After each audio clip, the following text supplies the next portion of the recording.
À l'époque, quand j'étais en quatrième, au CGN de Ouidah, à la sortie, je voyais une dame qui était tassimane.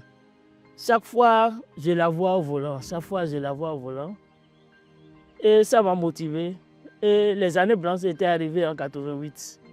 Et quand les années blanches étaient arrivées, j'ai dit à ma maman que, tel que je vois la dame là, que je veux devenir comme elle. Que je vais rentrer dans mes activités privées, je vais laisser les bancs. Moi, je dis, ouais, comment tu vas devenir chauffeur? Chauffeur, c'est pour les hommes. J'ai dit non.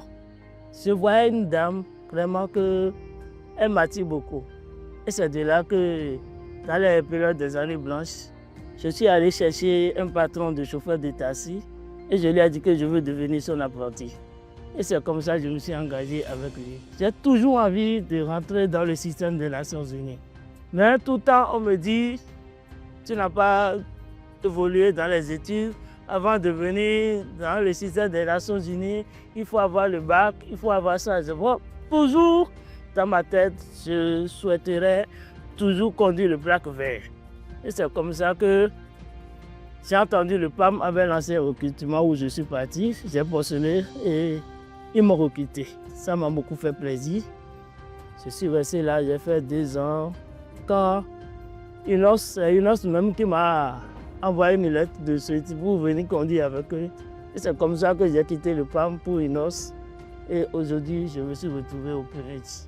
Avec ce métier, il faut avoir le courage. Quelque part, les hommes nous minimisent. Ils ne pensent pas ils voient que nous, on ne peut pas le faire. Mais en tant que moi, personnellement, j'ai relevé mon défi familier. Et je ne les regarde même plus parce que c'est une passion pour moi. J'arrive à construire ma vie de famille avec mon métier, tout comme tout cadre de l'administration. Parce que quelque part, si on dit quelque part que je suis chauffeur, on se demande mais comment le chauffeur va tout le temps en mission? Comment elle va arriver à gérer ses enfants? Ouais. Si tu as une directeur de cabinet femme, elle aussi elle voyage, mais pourtant elles ont de foyer, elles ont des enfants. Ce que j'ai comme conseil à donner aux filles d'aujourd'hui, qu'il n'y a pas un métier qui est spécial pour la femme comme pour l'homme. Tout métier, la femme peut faire tout. Moi, je les conseille seulement de s'engager, d'avoir la passion, d'aimer ce qu'ils veulent faire et de se respecter dans leurs décisions.